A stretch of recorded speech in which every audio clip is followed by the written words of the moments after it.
Hello everyone, my name is Praveen and this is your Photoshop beginner training course. तो आज की class है हमारी वेक्टर मास्क और क्लिप मास्क की। तो चलिए फटाफट से देख लेते हैं दोनों कैसे यूज़ किए जाते हैं।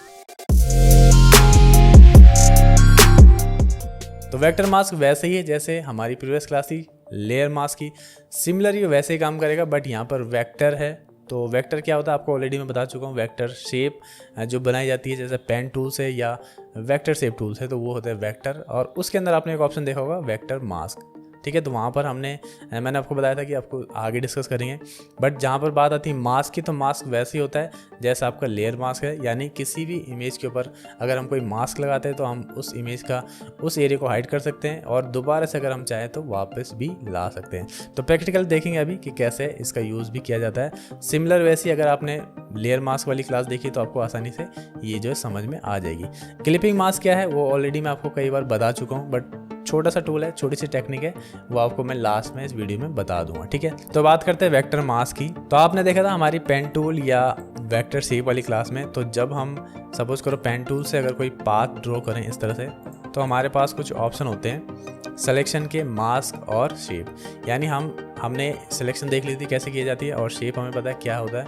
यहाँ पर एक ऑप्शन है मास्क का, तो अगर मैं यहाँ पे मास्क करूँगा तो इस तरह से ये मास्क बन जाएगा। अब आप यहाँ पे देखोगे लेयर के ऊपर, जैसे कि हमने प्रीवियस क्लास में बताया था आपको, तो यहाँ पर जो है लेयर के साथ एक विंडो और ऐड होगी और यहाँ पर जो है मास्क ऐड हो चुका है। तो सिंपल अगर लेयर मास्क की बात करें तो आपने ऑलरेडी देख लिया है। हम पहले सबसे पहले सिलेक्शन बनाते हैं। सिलेक्शन बनाने के बाद हम डायरेक्ट यहाँ पे मास्क पे क्लिक करेंगे तो इससे मास्क बन जाएगा, या फिर हम यहाँ पे विदाउट सिलेक्शन भी मास्क ऐड कर सकते हैं। और फिर से ब्रश टूल से कोई एरिया अगर मैं ब्लैक कलर फिल करूँ तो इस तरह से इरेज होता है, और वाइट कलर फिल करूँ, ठीक है, तो इस तरह से जो है फिर से आप उस एरिया को वापस ला सकते हो। तो ये है हमारा मास्क। यानी हम जो मेन हमारी इमेज है उसके ऊपर हम जो है क्या करते हैं, मास्क लगा के काम कर लेते हैं। यानी इस इमेज के ऊपर जो है हम कोई भी करेक्शन नहीं करेंगे, हम क्या करेंगे इस मास्क के ऊपर करेंगे। यानी एक टाइप की विंडो है जहाँ से हम जो है चीज़ें कर रहे हैं, ठीक है। तो बात करें अगर वेक्टर मास्क की, तो सबसे पहले आपको क्या करना पड़ेगा, एक पाथ ड्रॉ करना पड़ेगा। आप पेन टूल से कर सकते हो या वेक्टर शेप के किसी भी टूल से, अगर आप चाहो तो यहाँ से पाथ में रख के इस तरह से पाथ भी बना सकते हो, ठीक है। तो अभी हमने क्या किया है, पेन टूल से एक पाथ बनाया है इस गमले के ऊपर, ठीक है। तो सिंपल है बहुत। अब क्या करना है, हमने यहाँ पे पाथ बना लिया और सीधे यहाँ पे क्या करेंगे, मास्क में क्लिक करेंगे, ठीक है। तो यहाँ पर हमारा क्या हो गया, ये मास्क ऐड हो चुका है। ये हमारा है वेक्टर मास्क। यहाँ पर आप देखोगे कलर चेंज नहीं हो रहा क्योंकि ये वेक्टर मास्क है, ना कि normal layer mask. Layer mask में आपको जो है ब्लैक एंड वाइट हो जाती है, वहाँ पर हम बेसिकली ब्रश से काम करते हैं, बट यहाँ पर हम किससे काम करेंगे, पेन टूल से। तो यहाँ पर क्या होगा, आप सपोज करो कि ये एरिया मुझे ऐड करना है यहाँ पे, तो सिंपली क्या करूँगा मैं, पेन टूल यहाँ से ले लेता हूँ, ठीक है। और चाहो तो मैं इसी के ऊपर इस तरह से काम कर सकता हूँ, बहुत सिंपल है। इस तरह से मैं एक यहाँ पर ऐड कर लूँ, ये ऐड हो गया, ठीक है। तो अब मुझे क्या करना है, यहाँ से अब देखो ये ऑप्शन यहाँ पे काम आएंगे। यहाँ पर मुझे क्या करना है, इंटर सब ट्रैक करना है, ठीक है। तो सब ट्रैक में क्या होगा, इस तरह से मैं इसको आगे बढ़ा सकता हूँ, ठीक है। तो ये मैंने बढ़ा लिया, ठीक है, सिंपल है। यहाँ से मैं इसको ऐड कर सकता हूँ। यानी जो मैं पाथ ड्रॉ करूँगा वो क्या होगा, इस तरह से जो है मास्क हो जाएगा, ठीक है। तो अब आपको पता है सिंपल वापस लाने के लिए ये यहाँ पर ऑलरेडी मैंने बनाया था, बट ये यहाँ पर इस तरह से, ठीक है। तो ये एग्जांपल के लिए जैसे मैं बता रहा हूँ आपको कि इस तरह से हम जो है अब क्या करेंगे, यानी अपने पाथ को मूव करेंगे। अब हमने क्या करना है, कंट्रोल में दबाऊंगा, यहाँ पे क्लिक करूँगा और इस पाथ को अगर मैं बाहर लाना चाहूँ तो इस तरह से ला सकता हूँ। इसको अगर अरेंज करना चाहूँ तो इस तरह से कर सकते हैं। यानी पाथ के साथ हमारे पास थोड़ा सा डिटेलिंग में अगर आप करना चाहो, जहाँ पर आपका सॉफ्ट बैकग्राउंड होगा वहाँ पर ही काम नहीं करेगा, बट इस तरह के सॉलिड जो आपके बैकग्राउंड्स होते हैं, यानी जो सॉलिड इमेजेस होते हैं, वहाँ पर आप काफ़ी अच्छे से जो है पेन टूल की हेल्प से पाथ ड्रॉ कर सकते हो। तो ये जो हमने पाथ ड्रॉ किया, अब हम इसको एडजस्ट कर सकते हैं। इसको बाहर लाएंगे तो इस तरह से ये जो एरिया दिख जाएगा। जैसे आपको पता है मास्क में क्या होता है, तो सिंपल है, इस तरह से आप इसका यूज़ भी कर सकते हो। तो आपको जिस तरह से लग रहा है, यहाँ पर मैं क्लिक कर लेता हूँ, ठीक है। यहाँ पर कंट्रोल दबाते हैं। ऑलरेडी पेन टूल वाली क्लास आपने देख ली होगी किस तरह से पेन टूल का यूज़ होता है, ठीक है। यहाँ पर मैं दोबारा नहीं बताऊँगा, जस्ट इस तरह से मैं एडजस्ट करूँगा। यानी अब मैं क्या कर रहा हूँ, अपने पाथ को एडजस्ट कर रहा हूँ और ये काम हो रहा है मास्क के ऊपर। अगर मैं इसको शिफ्ट के साथ क्लिक करूँ तो ये वैसे ही काम करता है। इसको मैं हाइड कर सकता हूँ, ये हमारी जो है करंट इमेज है, यानी हमने यहाँ पर कुछ भी नहीं किया अभी। और यहाँ से मैं क्या कर सकता हूँ, इसको डिसेबल, डिलीट या रिसाइज वेक्टर मास्क भी कर सकता हूँ। इस तरह से रिसाइज करूँगा तो ये अब नॉर्मल मास्क में कन्वर्ट हो गया। अब मुझे क्या करना पड़ेगा, यहाँ पर जो है ब्रश टूल लेना पड़ेगा और इस तरह से मैं अब ब्रश के साथ अगर वाइट कलर फेरूँगा तो ये क्या होगा, वापस आ जाएगा। और ब्लैक कलर फेरूँगा, स्विच कर लेते हैं एक्स के साथ, तो ये इस तरह से हो जाएगा। तो ये हमारे वेक्टर मास्क का भी सिंपल है। मास्क टूल वाली क्लास आपने देख ली होगी किस तरह से मास्क टूल काम करता है। तो ये आपको आई होप कि ये भी समझ में आएगा। बहुत सिंपल है, ज़्यादा डिटेल में नहीं जाएंगे, इतना ज़्यादा कुछ है नहीं इसमें बताने के लिए। अगर आप मास्क टूल वाली क्लास समझ में आ गई तो ये भी आपको समझ में आ जाएगी। यहाँ पर पाथ के थ्रू हो रहा है, वहाँ पर सिलेक्शन के थ्रू हो रहा है, ठीक है।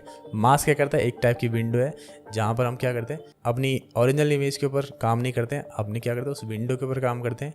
और इस तरह से अगर कोई चीज़ हाइड करनी है तो मास्क के ऊपर हाइड करेंगे, ना कि ओरिजिनल इमेज के ऊपर। अगर ओरिजिनल इमेज के ऊपर हम इरेज करेंगे तो परमानेंट इरेज हो जाएगा, और अगर वापस लाना होगा तो हम क्या करेंगे, वापस ला नहीं सकते, तो इसलिए हम क्या करते हैं, मास्क का यूज़ करते हैं। तो बहुत सिंपल है। अब बात कर लेते हैं कि इसको मैं डिलीट कर दूँ। क्लिप मास्क क्या है, तो क्लिप मास्क बहुत सिंपल है। सपोज करो हमारे पास कोई भी शेप है, यहाँ पर मैं एक शेप बना लेता हूँ। ऑलरेडी आपको बता रखा है मैंने क्लिप मास्क कैसा होता है। यहाँ पर मैं एक फ्रेम टाइप का बना लेता हूँ, ठीक है। इसमें पाथ में रखने के बाद इसको क्या करेंगे, यहाँ पर जाते हैं पाथ में, ठीक है। पाथ अगर गायब हो जाए तो कोई बात नहीं, इसको शेप में कन्वर्ट। तो ये हमारा ऑलरेडी हमने बनाया है, सिंपल तरीके से बना लेते हैं, कोई इशू नहीं है। यहाँ पर मैंने एक शेप ली, इसको इस तरह शेप में रखा, ये हमारी शेप बन गई, ओके। और यहाँ पर मैं इसको बॉर्डर दे देता हूँ, थोड़ा सा इंक्रीज कर लेते हैं। बहुत सिंपल है, ठीक है। अब क्या करना है हमें कि वापस चलते लेयर में, इसको मैं बॉटम में रखूँगा। क्लिप मास्क करना काफ़ी आसान है, आप ऑल्ट प्रेस करोगे और दोनों लेयर के बीच में आओगे यहाँ पर, तो एक एरो सा आपको आएगा, ठीक है। जैसे मैं ऑल्ट प्रेस करूँगा, क्लिक किया आपने, तो ये इसके अंदर क्लिप हो जाएगा। बस ये है क्लिपिंग मास्क, बहुत सिंपल है। अब ये जो आपकी क्या है इमेज है, तो इसके अंदर मूव होगी। इसके लिए मैंने आपको एक और चीज़ भी बताई थी, हमारे पास एक और टूल है, यहाँ पर आप जाओगे फ्रेम टूल, तो फ्रेम टूल के थ्रू भी ये होता है। तो फ्रेम टूल वाली क्लास भी आपको देखनी तो देख सकते हो। इस तरह से अगर आपको किसी इमेज को, किसी भी डिज़ाइन को किसी फ्रेम के अंदर डालना है तो इस तरह से डाल सकते हो। यहाँ पर हमारे पास क्या बेनिफिट है कि ये हमारा क्या है, वेक्टर शेप है, तो आप इसको किसी भी साइज में जो है करना चाहो तो कन्वर्ट कर सकते हो। यानी अगर मैं पेन टूल लूँ यहाँ से और इस तरह से कोई ऐसी मॉडर्न शेप बनाऊँ, सब यहाँ से मैं क्या करता हूँ, कर्वेचर टूल ले लेता हूँ, सबसे अच्छा है। इस तरह से मैं यहाँ पर क्या करता हूँ, एक इस तरह की शेप बना लेता हूँ, ठीक है। तो ये शेप हो गई हमारी। तो यहाँ पर क्या करेंगे, ये हमने एक पाथ बना लिया, तो सिंपल है। इसको मैं पहले शेप बना लेता हूँ, इसको यहाँ पे नीचे डाउन शिफ्ट कर लेते हैं और उसके बाद यहाँ पे क्लिप मास्क कर लेते हैं। बस बहुत सिंपल है। अब मैं इसको जो है वी प्रेस करके इस तरह से मूव कर सकता हूँ। यहाँ पर मैं बॉटम में एक और ले लेता हूँ, ठीक है। चाहो तो यहाँ पर मैं एक ग्रेडियंट ले लेता हूँ ताकि थोड़ा सा डिज़ाइन आपको समझ में आए। यहाँ पे मैं क्या करता हूँ, ओके, ये अपना एक जो है थोड़ा सा डिफरेंट, ठीक है। तो ये हमने एक ग्रेडियंट ले लिया, बहुत सिंपल है। अब हमने क्या करा है कि हमने एक शेप बनाई है, उसके अंदर हमने क्लिपिंग मास्क किया। बहुत सिंपल है। दोनों को मूव करना है तो इस तरह से आप इसको मूव कर सकते हो, दोनों को छोटा करना है तो सेलेक्ट करना है दोनों को, इस तरह से हम इसको छोटा बड़ा साइज आसानी से कर सकते हैं। तो ये हमारा क्लिपिंग मास्क। अगर आपको शॉर्टकट याद नहीं रखना है, ऑल्ट के साथ आपको क्या करना है, मैं इसको रिलीज़ करने के लिए दोबारा से ऑल्ट प्रेस करूँगा, यहाँ पे आऊँगा और यहाँ पे करूँगा राइट क्लिक, और ये है हमारा यहाँ पे क्रिएट क्लिप मास्क, ठीक है। तो ये क्रिएट क्लिपिंग मास्क क्लिक करोगे तो ये आपकी बॉटम जो लेयर है उसके अंदर से क्लिप हो जाएगा, चाहे वो टेक्स्ट हो, चाहे वो शेप हो, चाहे कोई इमेज हो, जो भी चीज़ होगी उसके अंदर ही क्लिप हो जाएगा। यानी टेक्स्ट के अंदर भी कर सकते हो, काफ़ी आसान है, ठीक है। तो ये हमारा क्लिप मास्क।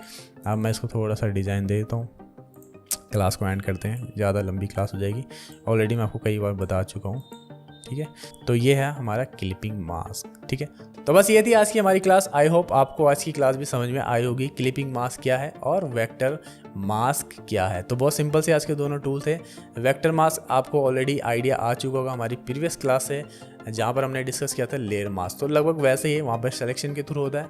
यहाँ पर हम पेन टूल से या किसी भी वेक्टर शेप टूल से जो है पहले पार्ट ड्रॉ करते हैं, उसको मास्क में कन्वर्ट करते हैं। तो लेयर मास्क और वेक्टर मास्क में सिंपल सा डिफरेंस है कि लेयर मास्क अगर हम लेते हैं तो वहाँ पर हम यूज़ करते हैं ब्रश टूल का, ठीक है। वहाँ पर हम ब्रश टूल के थ्रू जो है मास्क के ऊपर काम करते हैं, और अगर आप वेक्टर मास्क में काम कर रहे हो तो यहाँ पर हम यूज़ करते हैं पेन टूल का। तो पेन टूल के थ्रू जो हमारे पाथ होते हैं उनको हम एडजस्ट करते हैं अपने ऑब्जेक्ट के ऊपर, जो भी हम मास्क बना रहे हैं, जिस टाइप का हमारा मास्क है। तो बहुत सिंपल सा है, छोटी सी क्लास थी, आई होप आपको ये भी समझ में आई होगी।